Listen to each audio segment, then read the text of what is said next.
What's going on, everybody, and welcome to video number 4 of my 10-part Absolute Beginners series, taking you through the process of learning what Bitcoin is all the way up to buying your first cryptocurrency. And actually, in our next video, we are going to be taking that first step of buying our first cryptocurrency. However, in this video, I wanted to talk about the idea that you're about to fall into a rabbit hole. Before you hit that buy button, I want you to be aware of the journey that you're about to take part in.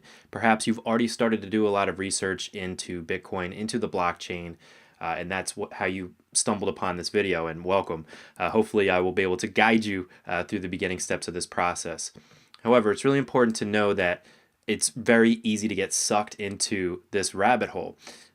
Typically, people, this is my experience as well as many people that I have talked to in the crypto universe, they buy their first Bitcoin on Coinbase, and that's fine. And then they get a little bit bored, maybe, or they want to buy more of something, so they might purchase some Ethereum, some Litecoin, or now some Bitcoin Cash on Coinbase. Great, easy enough. But then they get a little bit bored again. The market's not doing much. They're not making that much profits, or even the markets might be going down a little bit in those big players. So they turn their sights to what all their friends are telling them about, all these altcoins that are going crazy. And then they want to just dive right into those altcoins, transfer their Bitcoin over to Binance or KuCoin or whatever exchange is the popular one of the day, and they just start buying altcoins without a real plan in mind. And this is a journey that most people go down. There are great projects out there, but I just want to encourage you before you get sucked into that rabbit hole to come up with a plan, to develop a plan for yourself, and to try to stick to that plan as much as you can.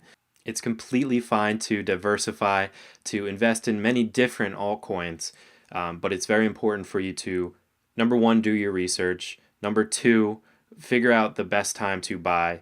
And three, come up with a plan of what you want to do with that cryptocurrency. Are you trying to kind of swing trade it, make 100% profits and put that back into Bitcoin? Are you trying to buy into these altcoins as long-term holds? Just ask yourself a few of those basic questions, come up with a plan, and then stick to that plan the best you can.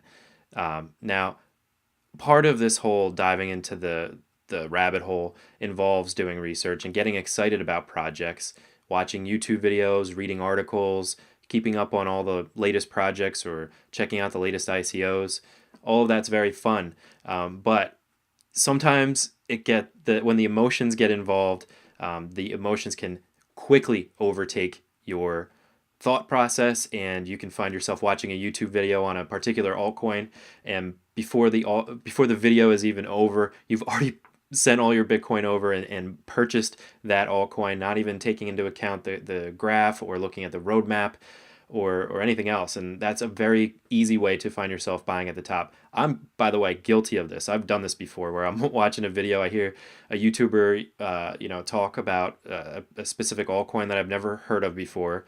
They say a few great points, and I'm just sold. And within minutes, I've already transferred some of the Bitcoin that I was planning on holding for a long time, or saving it for a dip on a different cryptocurrency that I had done a lot of research on, and just completely abandoning my plan and just going for it, just FOMOing in. And FOMO is the thing I think that is going to take your money the quickest. You're gonna, as I said, find yourself buying at the top. I don't know. It's important to just know that these things are coming. These emotions are coming. Whether you have the best laid plans or not, it's going to come, and you're going to get that impulse every once in a while to just go for it, especially when your particular plan isn't going according to plan at the moment. If you're planning on holding for a long time and you find yourself losing money day after day, slowly, it can be painful. It can be painful to go through, especially when other coins are doing well. So I just want you to be aware of that emotionality that you're going to experience. So after this video is over, and before you go on to the next video where we will be purchasing our first Bitcoin or Ethereum or Litecoin, whatever your decision, the main entry points to crypto, I do want you to sit down and write down, what is your plan? Do you plan to buy Bitcoin, buy Ethereum, buy Litecoin, buy Bitcoin Cash, whatever it is, to hold it for the long term? Or do you want to immediately get into altcoins? When do you want to sell your altcoins? When do you want to sell your Bitcoin? Do you want to get it back into fiat? How long of a crypto player do you want to be? And it's okay if your plan changes. That's totally fine. But I just want to encourage you to have those audibles, those changes in plans be planned out. Come to a decision rather than making an impulse decision to switch things up. And you might be saying, Mike, I only have $100. I'm just putting it into Bitcoin and just seeing what happens. That's my starting point. I don't really have much of a plan after that. And that's totally fine. I totally get it. That's a good plan. But if you have a little bit more that you're planning on putting in, if you have, say, $1,000, $500, $5K, I don't know what your budget is, it might be a good idea to not just dump it all in at once. You might want to dollar cost average your way in, which means that you're going to be incrementally putting equal amounts in over periods of time. So you could do $200 a day, $200 a week, $200 a month, however, whatever pace you want to slowly get it in. Because this is such a volatile market and because prices go up and down, then you won't be kicking yourself if you put, your entire 100% of the money that you want to invest into crypto, and then the next day or within minutes, that particular crypto tanks, and you're just feeling bad about yourself.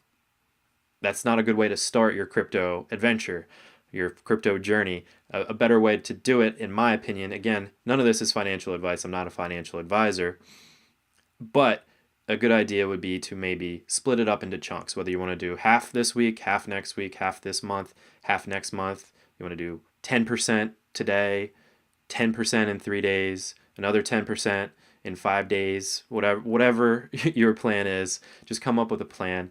But dollar cost averaging your way in does take away some of that emotionality of everything. And we're going to get into dollar cost averaging again in the next 2 videos. I'm going to be talking about strategies with Coinbase and GDAX that you might want to be aware of. But again, if you do want to dump it all in right now because you think that the market's going to take off, great. I just want you to consciously make that decision as to how you want to get it in, how fast you want to get it in, how much you want to get in. And my final piece of advice is to only put in to crypto an amount of money that you are willing to lose outright. I am very bullish on crypto, on Bitcoin, on cryptocurrencies in general. I think that we are going to the moon. However, I suck at Bitcoin. You suck at Bitcoin. Who knows?